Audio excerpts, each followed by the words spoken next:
So yeah, there's three areas that are bugging at me, and I'll just start with those and see where it takes us. So the first one is, and I don't know whether it's a philosophical one, but for me it feels like a fundamental one. It's just, are we brave enough as an organisation and even as an individual to a degree? And I've been thinking about this a lot lately, but we're used to operating with a degree of control.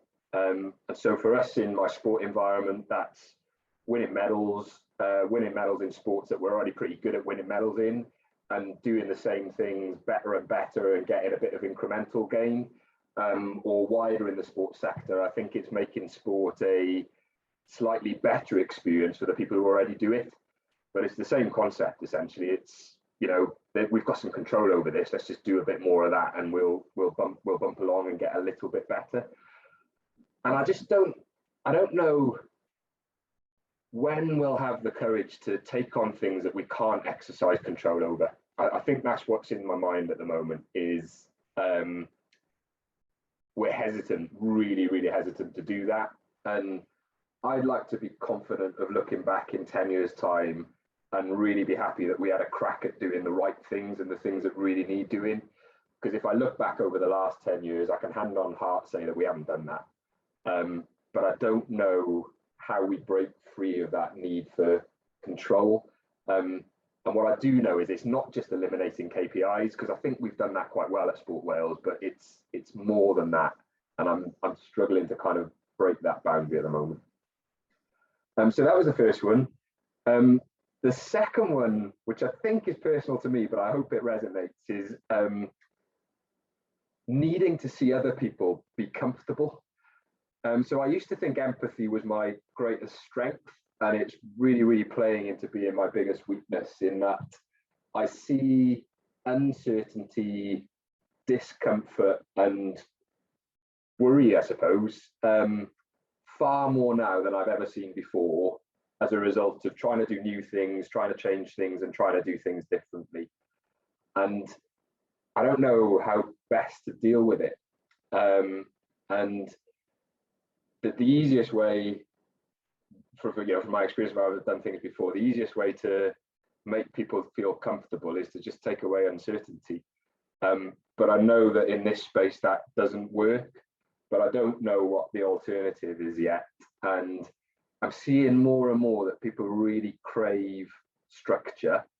And when you take away that traditional structure, milestone, business planning, KPI reporting and all that stuff, is there something you can replace it with? You know, what can you do in that space that creates some comfort that isn't going against what we're trying to do? And the biggest question that's come from me from the people who I work with at the moment is how do I know I'm doing a good job? That's the one that I really can't answer. Is someone within the team will come to me and say, how do I know I'm doing a good job, and how do I know I'm making progress? And I can describe it and, you know, point out things that I would want them to see, but I can't get them to believe that that's how they'll know. So it's a really big one for me. And then my last thought in that space is I'm at the stage now of wondering whether this is for everyone, or whether actually for some people, you know, maybe this sort of environment just isn't the right environment. And I'd like that to not be the case, but I don't know, is the answer to that one at the moment. Sorry, I laboured over that one a bit. And then the third one, which is quite distinct, is what underpins trust. So particularly at Sport Wales, we're a partner and we're also an investor. And I think globally we want to be seen as more of a partner than an investor. But we also need a level of confidence in who we're investing in. And I don't know at the moment, I find that space a bit of a paradox and a bit confusing. So how we do it at the moment, I'm not sure I'm even describing this correctly, but there's a governance and leadership framework in Wales, which partners self-developed and signed up to, and it describes the operation of a good organisation. And I know we could have a rabbit hole conversation there, Andy, around organisations and whether they're worth it, but I'll stay away from that for now. And from that governance and leadership framework, we've got a capability element to our investment model. And there are certain things that partners need to demonstrate as being capable to receive investment. But I'm not sure we really know quite what we're doing in that space. What do we mean by capability? How are we ensuring it? And I find it really difficult to reconcile, because I can see on the one hand that if you've not got an organization that is well set up, how are you ever going to get the experimentation that you need? How are they ever going to seek out diversity of view? How are they going to be people and needs led rather than target driven? But then on the other hand, as a partner, we need to be really comfortable experimenting and not knowing all the answers in that delivery space. So I can't quite reconcile how we can be experimental in that space, but then a bit more tell in the, are you set up even to be able to do this space? But I think it's really important, because I'm conscious this is being recorded, but I suspect that there are partners that we are working with at the moment who are 100 miles away from being capable in the sense that we're talking about here. And I feel like with some of those partners, we could experiment on delivery forever and a day, but we won't really get anywhere. But I just don't know what the answer is. One, in assessing and ensuring capability, and two, in managing that paradox between, full experimentation in how we do things, but much tighter around how you set up in the first place. So they're the three things that are bugging me and not keeping me awake, because I generally sleep pretty well, but they're the things that I haven't got answers for yet. And I'm just really interested to hear whether any of that's familiar. And yeah, I'd love ideas on what other people are doing and any questions that, that would help me articulate some of those things a bit better. Awesome, thanks, Owen. So I've tried to capture a version of what you've said in the chat box. I might not have got it right, so feel free to correct it, but it's there as an aid memoir. So again, I'll just leave it to you, Owen, but do you want people just to kind of come in ad hoc on anything that they've got something to share or explore? Exactly that, I think, yeah. Just if it's a question or a thought or an idea, and then just keen to see where that takes us, really. Cool, so I can see other Owen has his hand up if you want to jump in. Yeah, cheers. And I'll try to avoid this becoming a Sport Wales meeting or just problem solving for Sport Wales business planning. But it's probably a fourth question for me, but it's in the round, and I guess other Owen might have views on this. But what I've been grappling with actually is we may or may not reach some sort of points of resolution with partners that we invest in. But I think it's incumbent on us to showcase to them our comfort in uncertainty, and hopefully that gets them over the line to the shift we want to see. The bigger problem I think I'm wrestling in is, how do we shift that balance with partnerships we're in, where we are one of many partners and probably the smallest partner? So, if we're in a regional model, or if we're working with other public bodies in Wales, our investment into what we're trying to do financially or time might be 10% of that.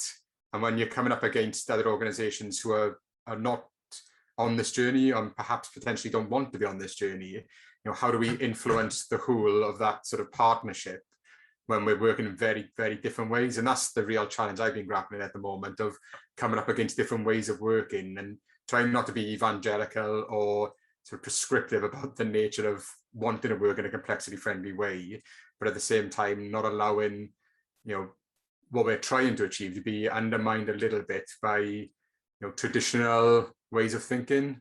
So I don't know if that adds to the question, but I guess it comes to, are we brave enough? The question about, are we brave enough, and are we confident on certainty when we're talking to a partner, but that partner also has other partnerships that are completely contradictory to the ways of our working? I won't give any specific examples, but I'm sure we can all think of things where that resolves into our work.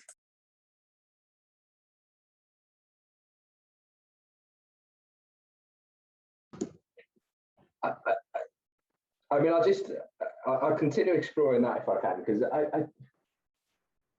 I feel like, and this isn't like me, because I'm usually the more touchy-feely one, but I feel like the answer there is like we shouldn't invest. I think there are. I think in any system, I'm thinking mine specifically, but I think in any system there are partners that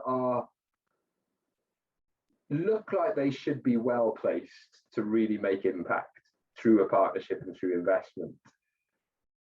But if we know that the culture or the operational or however we would describe it of that organization means that they won't make that impact, I think we ought to be confident enough to say it's not a partnership for us at the moment. And I think that really crystallizes what I think we're not confident doing, is making those decisions. And I wonder if the flip of that is, does that hold us back from going and looking for partners that really could make an impact but aren't as obvious? And yeah, it's a really tricky one, because I mean, what stops me doing that? One is, generally speaking, I think I'm quite a nice guy and I like to see the best and I want to make things work. The second thing I think is, I find it really hard to be able to say, let's experiment on how we're going to deliver things here, but that we're going to be much more prescriptive about the sort of partnerships we want to engage in. And I'm struggling to reconcile those two things. And is there a third? I can't really, I can't get the third out of my head very well, so I'm just going to hold on to it for a moment, and I'll see if I can find a better way of speaking it.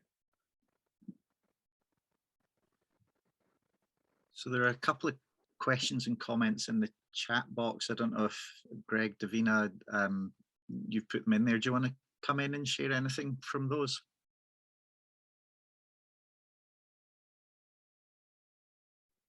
I can do. So between the, am I feeding back really badly to everybody else? Is it okay? It's okay, I can hear you clearly. Yeah. Okay. So courageousness, bravery, the notion of being comfortable. It's about to me, that's about risk. Now, if we can actually develop safe to fail collaboration, I think I've only just listened to the podcast. I didn't hear the last few minutes, and then I kind of came on and what have you. But there was this notion, this really important notion of shared purpose. So there's something here about evaluating whether people are traveling towards this shared purpose. And within that, if there is that safe to fail element, to build trust, it's about relationship. It can't just happen. So within short bursts of safe to fail, you get to feel whether that relationship is a wholesome one, is one in which is one that's generative. If you have developed something that's safe to fail, then you don't need to be quite so courageous, because it's okay. Not saying that you want it to fail, but that notion of things failing and it feeling terrible isn't there. And people can be comfortable with it. I mean, the whole thing about this comfortable is it's an illusion. And we keep forgetting that. So it's kind of false handrails. So and I'm talking around in circles, and I'm talking about something that's possible, and I'm not talking about, I'm not giving you any examples of it, but to me that's kind of what brings it together, because without anything in place, yeah, it's seen as being irresponsible, which is where people are worried about, and where maybe Owen H, you're kind of talking about the people who don't want to be part of things. But actually it's about having faith in what's going forward, isn't it? Or having some sort of level of faith. That's a ramble. I'm going to blame Greg for all of my rambles, because he's the one who sort of like invited me here. Okay, I take no responsibility. We'll just retitle it Rambling Aloud. It's fine. I think I could get a professorship in Rambling Aloud at some stage, actually. So I'm in good company, which is great. That's actually really helped clarify a couple of things in my head. And one of them I'd like to come back to in a sec, if that's okay, which is that I completely agree with you, Davina, that comfort is an illusion. But it's perceived so strongly that it feels really real. And I said earlier about like my empathy becoming a weakness, and I think that really highlights it. Is I know it's an illusion, but I just see the person's perception of that, and it makes it really difficult. Really like to explore that a bit further in a sec. But the bit that the bit around safe to fail experiments there was really interesting for me, and it made a few pennies drop in my head. Is that I think we've got to do safe to fail experiments with the right people. And I think at we haven't got limitless capacity. So I think we've really got to think carefully about who are we going to experiment with here. And I think in some cases at the moment, we're experimenting with the wrong people, which means we're not really doing anything safe to fail. We're just doing what we've always done and badging it up a little bit differently. And that's the sort of capability bit for me, is like, how do we know that the people that we're trying to work with here, we can genuinely operate within that space? And it is all about relationship. But I feel like at the moment, we're holding on to some relationships that we know are wrong. And I think we've got this capability framework that could in effect allow us to say, actually, it's not the right relationship, we're going to move somewhere else, but we're not employing it. And I don't know why we don't have the confidence to say relationship here isn't right. I suspect it's because we'd want to work at it and want to make it better. But I think in some instances, our better option is actually to say there are other people who are more ready. I don't know whether that's the right terminology, but that we could experiment and do better things with. And it's really helped me to put that in order in my mind. And I think it's reframed my problem for me a bit in terms of what we're trying to do. So thanks for that. Yeah, I think there's something about cultural feasibility in this. And that's tricky because I mean we kind of talk about the right people, but it's people who have developed in certain environments, isn't it?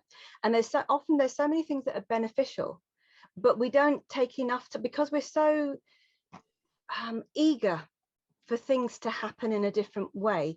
We don't spend enough time sort of just planting the seeds and nourishing the environment. And then we get frustrated because the environment isn't right. And this and the uncomfortability you talk about, to me, it's kind of about learning to be uncomfortable with the uncomfortable, or at least be okay with it. And it's having those kinds of conversations, because sometimes we don't even have those conversations. We kind of expect these things, and that's where a lot of the nurturing, I think, would be helpful to happen. Because there's a lot of things that are assumed, maybe.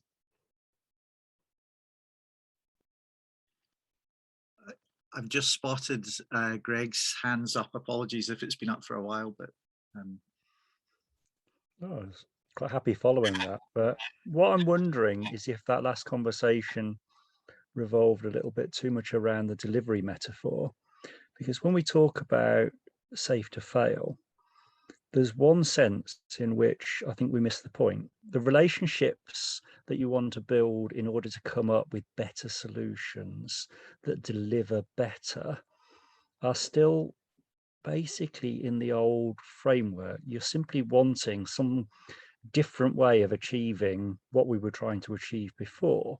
Now, what leapt out at me from the podcast was the whole thing about learning together.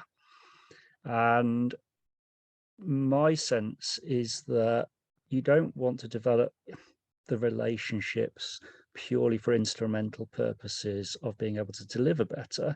You want to develop the relationships and have the safe to fail experiments to shape a culture of play and experimentation. Now, that isn't the same thing at all. So the outcome you're actually seeking needs reframing away from impact on the ground to that culture thing about how are we learning, who's learning, and that side of things. And the difficulty I keep coming up against is there's a mindset, oh, we need to learn. And that could be Sport Wales, it could be whatever organisation it is. And it's the learning together bit is left off, and it's almost sort of this situation where, well, we could actually learn lots of new things. We make great inroads. We're having a huge impact on the ground, but actually, if 3 people left our organization, we'd be back to where we were. That's just the old model being dressed up. We actually somehow need to get to the point where the impact on the ground obviously is still part of that purpose. It's still that bit that you talked about why we're there. But the bigger why is the unintended consequences of striving in that direction. I suppose they are even intended consequences, is that at the end of the time, we're just more comfortable in this space, and that whole culture has shifted. So that delivery metaphor seems to me to be the one I just can't get past with too many people who've got a background in sports development, especially in this country, because we've just got an entire generation who've just never had anything other than the metaphor of delivery. And it's not the same thing as the learning bit. And that's where having a good definition of what the purpose is, isn't it? And one person's failure would be somebody else's success. If you have learned from it and that learning can be shared, then that is success. I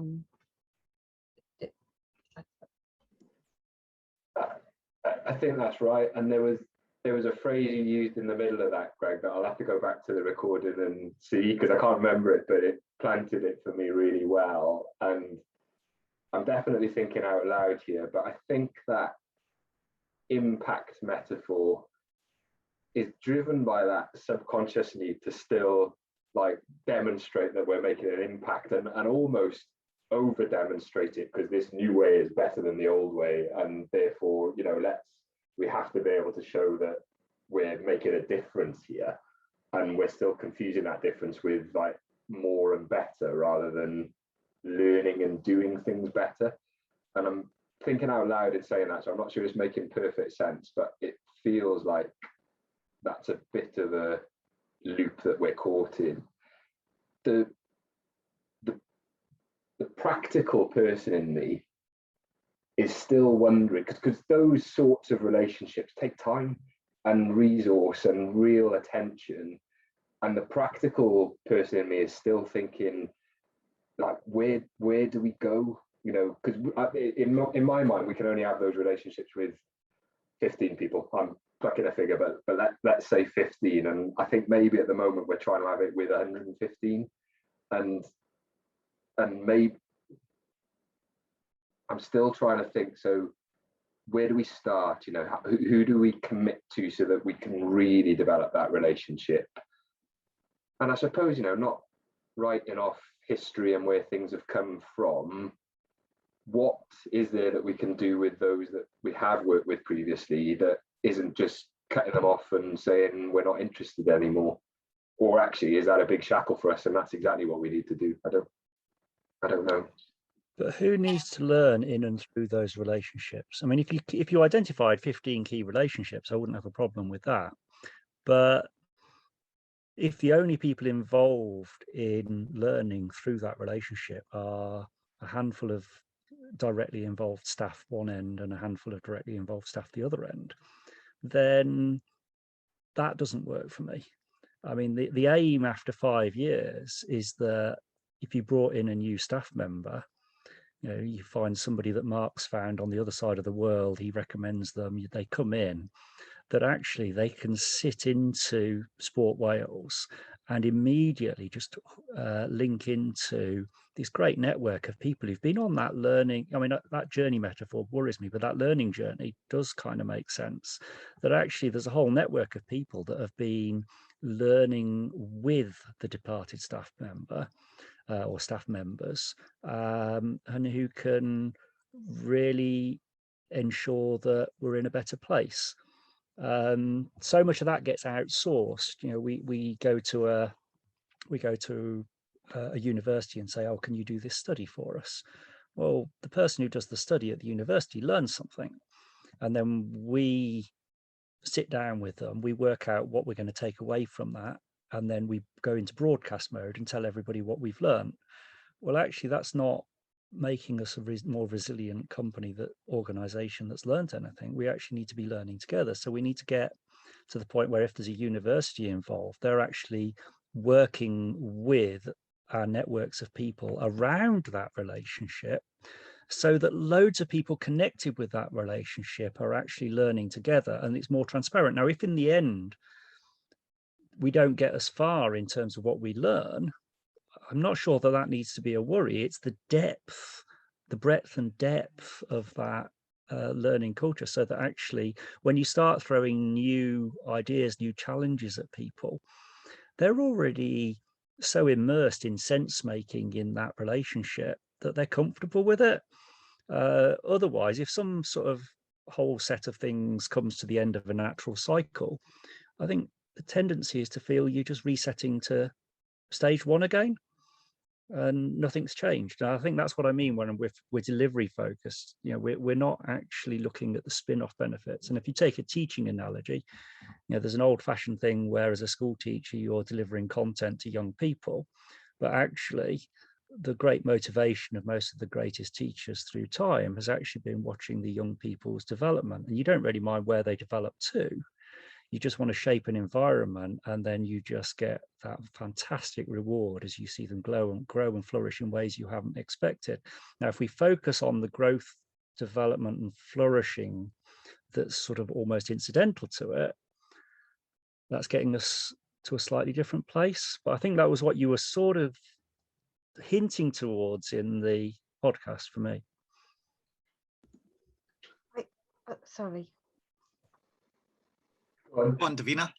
I was just going to say there's a stage before that as well, which is a learning to learn piece, which is what a learning looks and feels like. We've got all these models that make learning look like this, and it's not. Learning is a mess. Learning is it's failing, and I think in the podcast you say even failing, but failing is a part of it. So it's not saying if you fail, it's saying when you fail, or when things go wrong, or when this doesn't happen as you expect it to, and setting up an expectation that people don't feel that they have to hide when the curve isn't like that. And Greg's right, yes, there's those wonderful glowing special moments, but there's also those ones that are so difficult, and that's where the trust and the relationships really come about, but are also absolutely necessary.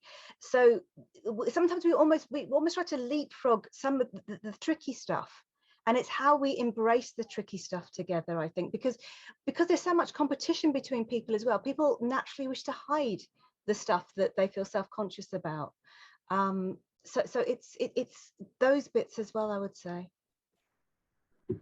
I completely agree, and I actually think I'm probably going full circle here, but I think we're probably more progressed in understanding and wanting to do that than I've given the impression of. And what I'm playing out in my head now is that we are trying to do that at scale, and what I'm sensing in myself is impatience, because we're trying to do that at scale and it's not happening everywhere at once. Because of that drive for delivery and impact, my immediate thought is, well, how do we narrow down that scale so we can make it happen somewhere?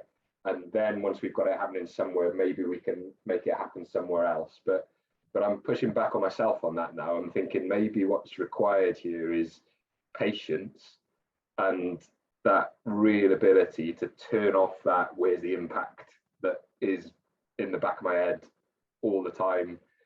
And to give me credit, is probably asked of me quite a bit of the time as well. So I think if I could find a way of making the impact about the learning and not about the delivery, which I think we've talked quite a good game on, but off the back of this conversation, I'm not sure we've really done that yet. And then just the patience of not worrying that this doesn't work everywhere at once, because it's not going to. But that is the way to approach it, and not to just try and constrain it to a really small section, because as you say, Greg, you're then just back in the mold of, well, when those people go somewhere else and do good things, you're starting from scratch again. There's a thought occurs to me there, Owen, which is I think first thing I would say is I agree essentially with everything that's being said and the spirit of it and the direction of it. But I also feel like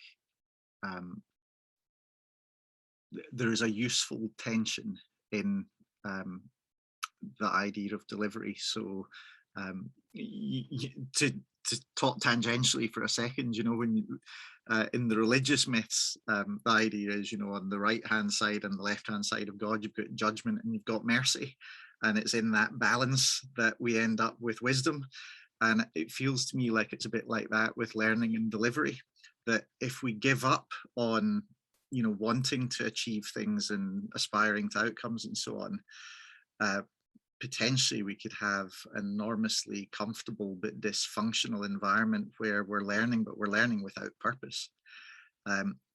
But if we're solely focused on delivery, we're going to sacrifice learning and we'll be delivering without purpose. And I think there's something about being able to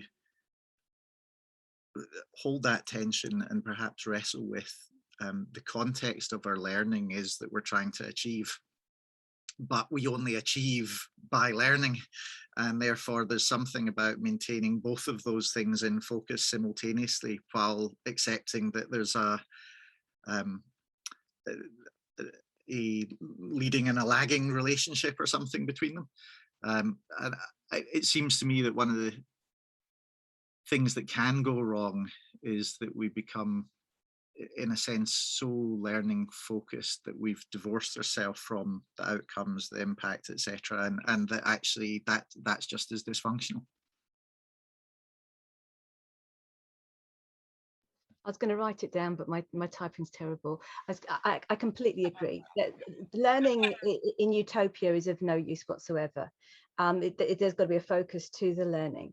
But I think maybe that we also need to really revisit what our deliverables are, and be more clear on what they look like. Because if it's about shared purpose, how do we know when we're moving in that direction? And I think we're still quite confused with old-fashioned notions of what those deliverables are. But yeah, absolutely.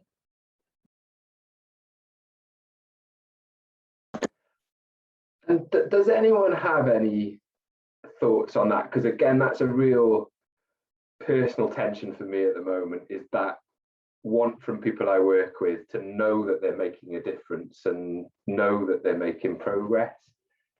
And I feel like I can describe to them all the reasons why the way that we've done that in the past are not really demonstrations of the progress they're making.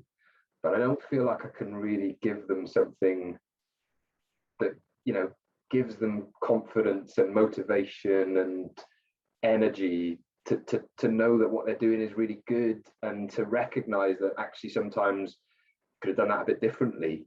And I struggle with that at the moment. So if anyone's got any ideas on that, I'd really welcome them. Tess, your hand went up there. Let's hear it. Yeah, I'll just jump in. Again, I don't know if this is going to be a bit of a ramble, but you know, just thinking like in terms of like what the challenges are, and you know, people want to have that satisfaction of knowing, you know, you've delivered something, you've sat down, you've like gone through the project, you've done XYZ, you can like put a tick next to it and like file it and it's done. But then obviously this kind of learning led culture is like that kind of opposite of that. But then like I thought what you said, Andy, about, you know, you don't want to just be learning in like utopia, because like that's not useful either. I think that's a useful way to kind of look at it, because I think the role that Sport Wales has is, you know, we have the power to set our own outcomes, and you know, we have the power to like set the vision that we want. And then I think what Owen said earlier as well about you know, we have to sometimes acknowledge that sometimes we're like the least senior partner, you know, that we're delivering against. I think that's, you know, maybe we're not the most senior, but like that's a really good thing as well, because it means that people aren't like we're not held like to a certain standard, you know, we're not like the ones that they're like 100% relying on to, you know, deliver like whatever they need to deliver.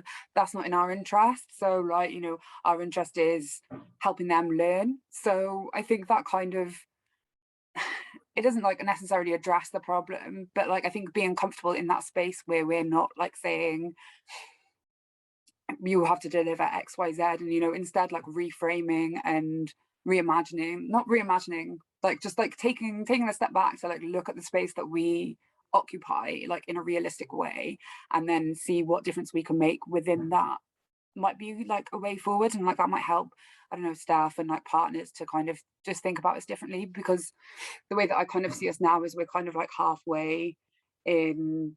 We've got one foot in the door of like, you know, changing things, and we've got one foot in, you know, back, and we're still trying to do things the old way because that's the way everyone else is working.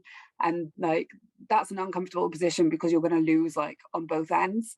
You're not going to succeed in the new way, and you're not going to succeed in the old way. So it's kind of like we've got to like take that step and build that confidence to operate in a world where we don't have like those targets. But it is difficult to get there. And I think, I wonder if it's just like particularly difficult because right now, you know, with the pandemic and everything changing, no one really knows what's going on anyway.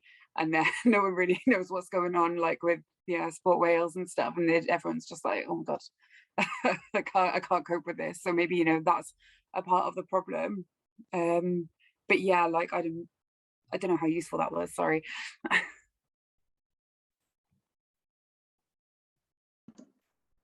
No, it's really useful, Tess, and just playing back some of my experiences of what I have tried in that space is, I think when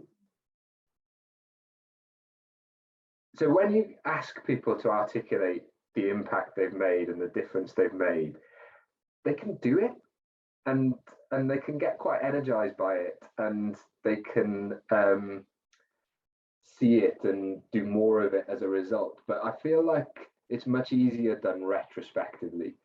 So post-event, to get someone to describe, you know, what did you do here? What impact did it have? What might it mean that you do next time? I think retrospectively, people describe that really well, and I think really accurately. What it feels like is missing at the moment, and maybe it's just cultural, is people wanting to know prospectively, what am I going to do to make a difference? And that, I think, is much harder. And, you know, I mean, my day-to-day interactions are often with science and medics who are metriced and KPI'd and, you know, up to the hilt, and are used to saying, this is what I will deliver, and when these metrics change, this is where the impact is. So maybe there is a cultural bit to break down, but I feel like, I think you've helped me articulate it better, Tess, is giving people confidence to prospectively understand the impact they can make is much more difficult than retrospectively talking through what happened and demonstrating the impact. And I feel that's where the confidence is lacking at the moment, is because people are used to being able to say, I'll just go and do this, and this is how I'm going to measure it. There's a tendency still to go that way, rather than to have the confidence to play the situation and do what's right, and then retrospectively work out what was good about that and what could have been better, maybe. So I've got a version of an answer on this. So I'm saying that, not saying here's the right answer, but here's a view is what I'm saying, which is, I think the first thing that I think is increasingly recognised but has not been systematically recognised in institutions is the paradox of the faulty test, by which I mean that the minute that you treat a measure as a score,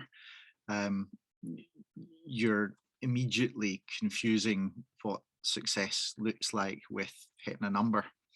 So we need to, in my view, we need to get really clear-sighted about the fact that any numerical test of success isn't a test of success. That doesn't mean that we don't need data. It means that the role of data has to be sense-making, not scorekeeping.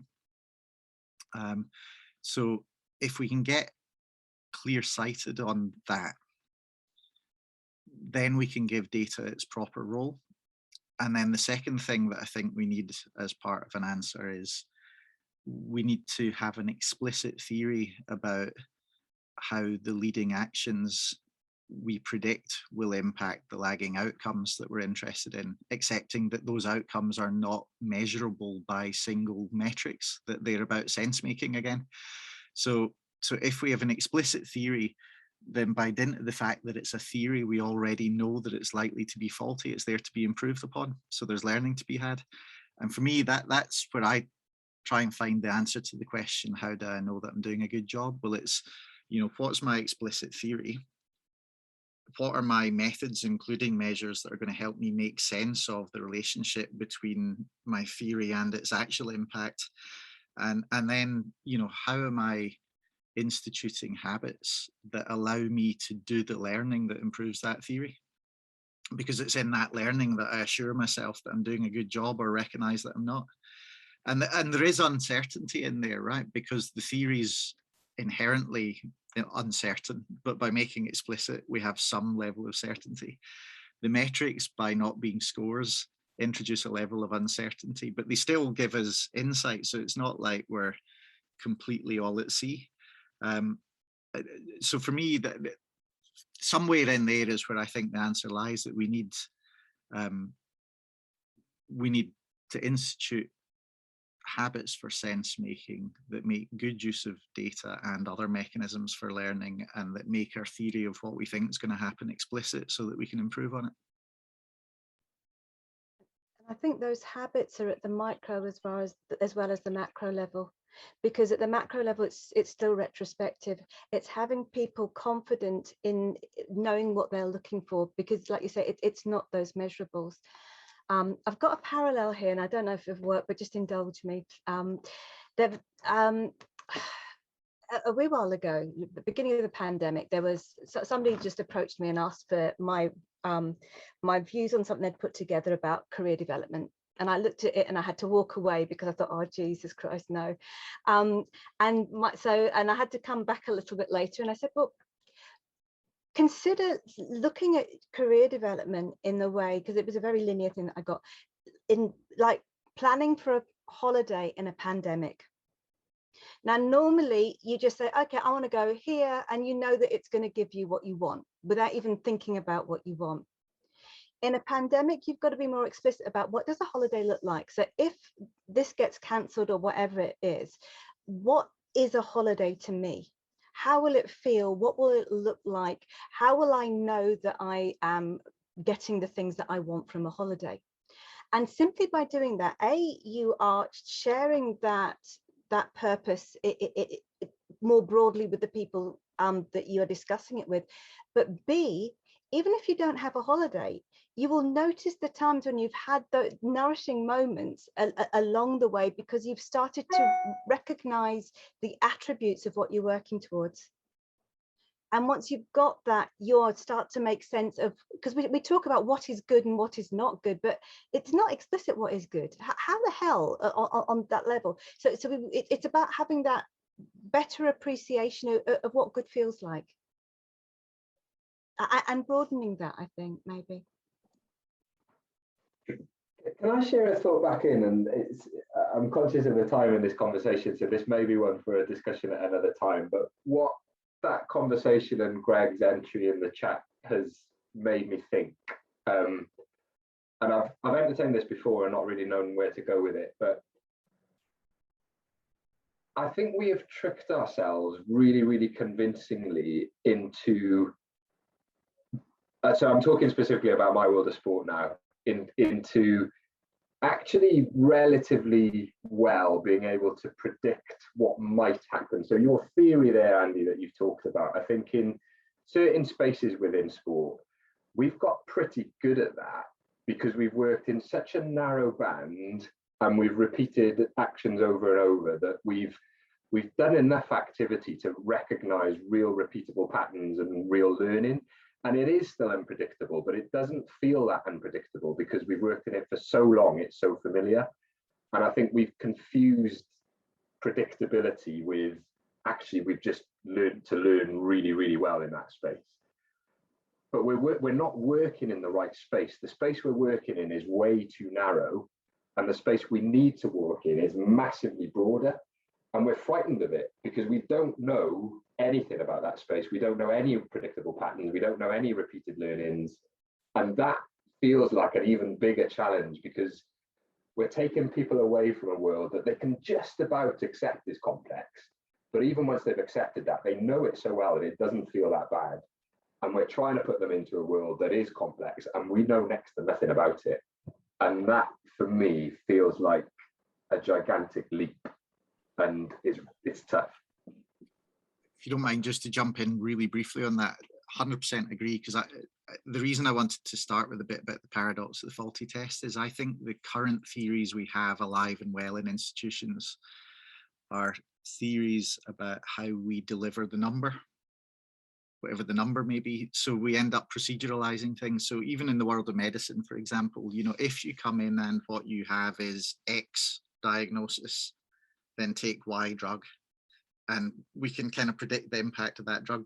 But the second order question we've been systematically failing to ask is, we're not interested in just fixing your disease, we're interested in helping you as a whole person.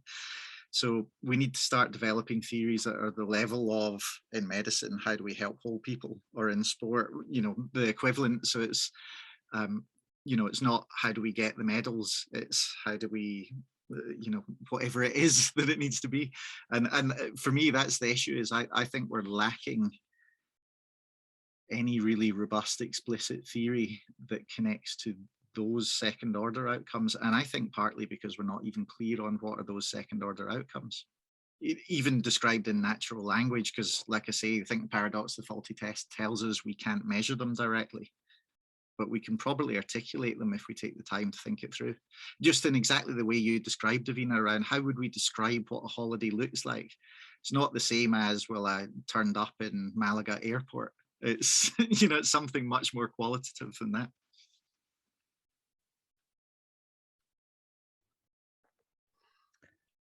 I think there's also, I mean, we talk about fear, and I'm just going to be really quick here. And something that I'm always banging on about is humility, because we're still grappling with wanting to know. And there's most of the, we're not going to know, because everything we come across is a new situation. So yes, we can equip ourselves with experience and know more about things, but it's always having that humility and always knowing that we're not going to know. And that's so important.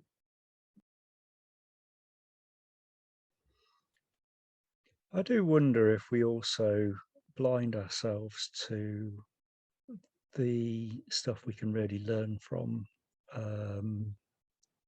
by seeing ourselves as exceptional here. And my own personal experience involved a lot of work with early years settings. You know, a little kid ended up being, you know, it took over my life. But looking back on it, what do early years settings do? They shape environments in which young people can flourish. They engage with parents as partners. They are encouraging lifelong habits of being active, playing. Yeah, the only bit that doesn't fit is the word sport. And I'm increasingly convinced that what we're seeing developing in the theory around sports coaching is reinventing the bloody wheel, because what ends up coming out of it is a really nice description of what's happened for years in these early years settings. But because early years doesn't even count as education, it's seen as childcare. It doesn't count as sport because, well, they're just little kids, aren't they? And, oh, they're not sports coaches because, well, they're female for starters. You know, you can't possibly deal with, you know, a world that's overwhelmingly female staff, and you bring it right into the heart and have us learning from it. And all these little prejudices stop us seeing that actually, in some ways, there's been this whole experimental world of trying to work out answers that's been independent of all the pressures that we've had in the high performance sport world, and with trying to get adults active and those sorts of things. But I've really struggled to get crossover, cross-fertilization and learning on that. And there's a whole nother sector to do with, you know, meaningful physical education, or meaningful finding meaning in movement and that sort of stuff. There's vibrant stuff coming out of Monash University, and there's networks in the UK and the rest of it.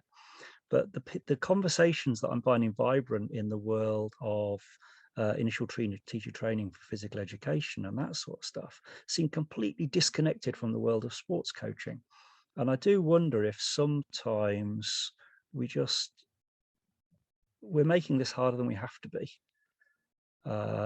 because we just end up, I think it's the most natural thing in the world to see what we're dealing with as some sort of unique challenge.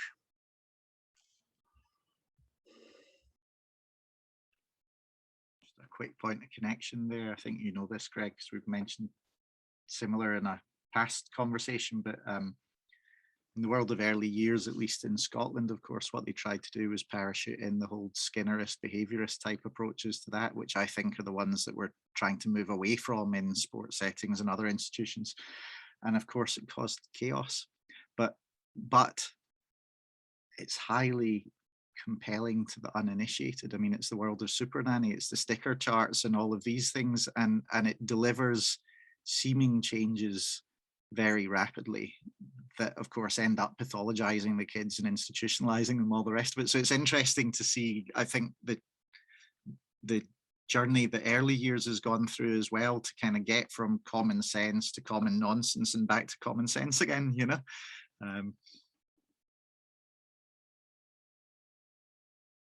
Folks, I'm conscious we're to time, and I'd like to hand back to Owen to just kind of close us out there. I feel like we could go on for longer and it'd be really productive too, so maybe we can follow up on this if people are up for it. But Owen, maybe back to you just to summarize and close us out. Yeah, I'll do my best, Andy. I think, I mean, I've learned a lot, and there's plenty more that I'll follow up off the back of this. I think that last bit of yours, Greg, there's huge stuff to learn in, and what immediately jumped into my mind there is we convince ourselves in sport that things are very traditional and they've been around for ages, and actually they haven't.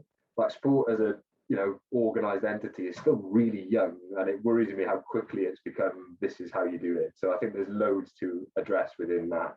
But I think what I'm taking away from today is the importance of purpose. So I think I knew that anyway, but I think it will just reinforce it. And then I think the other two bits that have really chimed with me today, one is a personal one around patience. So patience to get to that purpose and not be pulled in by that need to make impact tomorrow, which I think is easier said than done, but it's definitely on my mind to be able to do it. And the second one is around me seeking out more options of how I help others with this, because I am a helper. And I agree with you entirely, Davina, that a lot of the comfort that people seek is illusory, but they are still seeking it. So it's something for me to do in that space to be able to offer alternatives, I think. But that's what I'm going to take away from this and go and find out some more about. And just to say, in terms of wrap up, thank you so much. You know, I said at the start, I felt like I'm going to learn more than I impart here. I certainly feel like that's going to be the case. You know, if I can help anyone in any way on things that they're working on, then please reach out. You know, I'm very happy to do what I can. But I've really appreciated it. And as Andy says, I could have this conversation for hours. So I'll stop there now before it drags on any longer. But thank you very much.